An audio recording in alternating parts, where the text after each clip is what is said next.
ইন্না আরাদনাল আমানাতা আলাস সামাওয়াতি ওয়াল আরদি ওয়াল জিবাল ফাবাইনা আন ইয়াহমিলনাহা ওয়া আশফাকনা মিনহা ওয়া হামালাহাল ইনসান ইন্নাহু কানা যালুমান জাহুলা।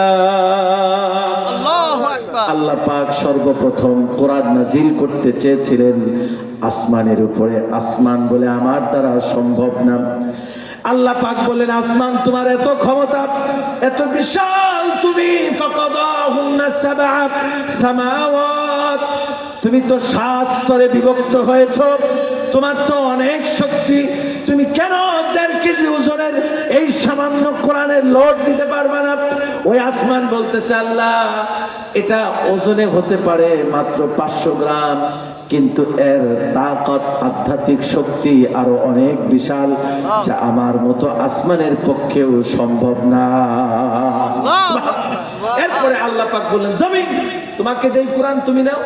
জমিন গুলো সম্ভব এত বড় ওজনওয়ালা? সুবহানাল্লাহ। আর এটারে নিয়ে বাংলা বইয়ের মতো ঠেলে মারে। টেলিভিশনটাকে ভালো করে গিলাপ দিয়ে মোড়ায় রাখেন, অথচ আপনার ঘরে একটা বরকত কোরআন, এই কোরআন সিরায় খাচ্ছেন, পড়ছেন, এই কোরআনকে একটা গিলাপ দেওয়ার সময় হয় না। আরে আমার মতো আপনার মতো কপাল পোড়া কেউ আছে? কতদিন মোবাইলে ফ্রি টক টাইমে ঘন্টার পরে কথা বলে গার্লফ্রেন্ডকে কান্দায় সারি, অথচ আল্লাহ রাস্তায় 2 টাকা দেওয়ার মতো আমাদের তৌফিক হয় না। কথা বলেন ঠিক কিনা? সুতরাং কোরআনকে মহব্বত করবেন, ভালোবাসবেন, কোরআনকে আদর করবেন, না পড়তে পারলেও খুলে বের করে তাকাবেন, হাতে হাত রাখবেন, লাইনের উপর দিয়ে আঙ্গুল রাখবেন, আর বলবেন, আল্লাহ সাদাকাল্লাহু ওয়া রাসূলুহু, যা বলেছো সব সত্য বলেছো, আমানতু বিমা আনজিল, যা নাজিল হয়েছে সব কিছুর উপরে ঈমান আনলাম। চোখ থেকে যেন পানি ঝরে, আঙ্গুল যেন কোরআনে পড়ে, অঙ্গ প্রত্যঙ্গ যেন সিজদায় অবনত হয়। কোরআন না পড়তে পারলেও কোরআনের তাসির আপনার অন্তরে পড়বে। জোরে বলেন ঠিক কিনা? এই জন্য জমিন বলল, আমার দ্বারা সম্ভব না, কোরআনের পাওয়ার অনেক বেশি। পাহাড়কে আল্লাহ দিলেন, ও পাহাড়, আমি তোমার উপরে কোরআন নাজিল করতে চাই। ওয়াজাল আওতাদা, আল্লাহ বলেন, কোরআন আমি এই পাহাড়কে পেরেক হিসাবে মেরে দিয়েছি। পাহাড়ের এত শক্তি যে ওই পাহাড় জমিনে মারার কারণে জমিন আর নড়াচড়া করে না।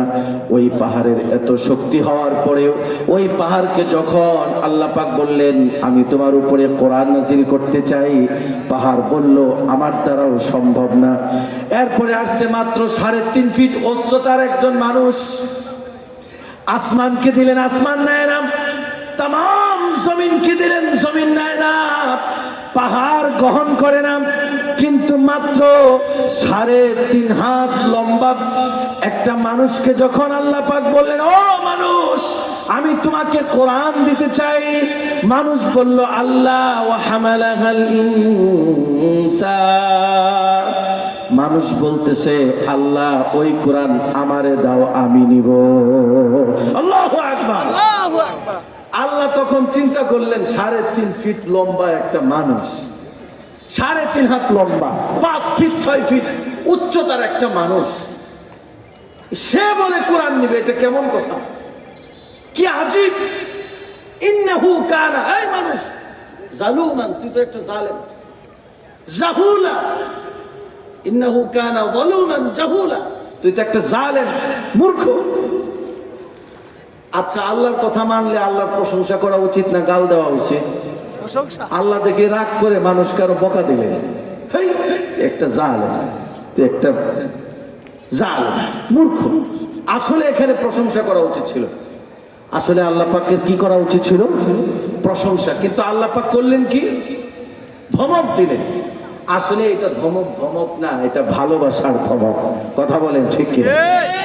এই কথাটা আমাকে তাফসীর করানোর সময় আহমদ আব্দুল্লাহ চৌধুরী সাহেবকে আমি প্রশ্ন করেছিলাম, আমার উস্তাজ মুহতারাম রাহিমাহুল্লাহ, যে উস্তাজ, এখানে তো মানুষ গ্রহণ করলেন, আল্লাহ পাকের আদেশের তামিল করলেন, আল্লাহর এখানে প্রশংসা করা উচিত মানুষের, তা না করে আল্লাহ পাক মানুষকে ধমক দিলেন, মানুষকে তামহিদ করলেন, জালেম বললেন, পাগল বললেন, কারণটা কি?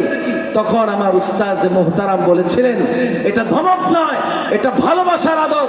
যেমন তোমার বাবা অনেক দূর থেকে বিদেশ থেকে আসছে, তার হাতে তোমার জন্য ফল, তোমার জন্য একটা জ্যাকেট, বিদেশি দামি জিনিস, তোমার জন্য বিদেশি জুতা, তোমার জন্য দামি অনেক জিনিস নিয়ে আসছেন। তারপরে তুমি দূর থেকে তোমার বাবাকে দেখছো, বাবাকে অনেক দিন পরে পেয়েছো, এরপরে বাবার কাছে দৌড়ে গেলে বাবা ওই হাতে জিনিস, বাবার কষ্ট হচ্ছে বলে বাবাকে বলতেছো, আব্বা ওই ব্যাগটা আমার মাথার উপরে দেন। বাবা জানে তুমি নিতে পারবা না, তারপরেও তুমি জোর করে বাবার হাত থেকে সেই ব্যাগ নিচ্ছ। বাবা জানে আমার সন্তান কষ্ট পাবে, এই ব্যাগ দেওয়া যাবে না। এরপরে বাবা করে কি, ওই ব্যাগটা তার সন্তানের উপর রাখে, ঠিক আলতো করে সম্পূর্ণ ভার লোড সে নিজে নেয়, আর বলে আমার পাগল ছেলে। এইটা গাল নয়, ভালোবাসা। ঠিক তেমনি ভাবে আল্লাহ মানুষকে গাল দেন নাই, আল্লাহ মানুষকে ভালোবেসেছেন। আল্লাহু আকবার।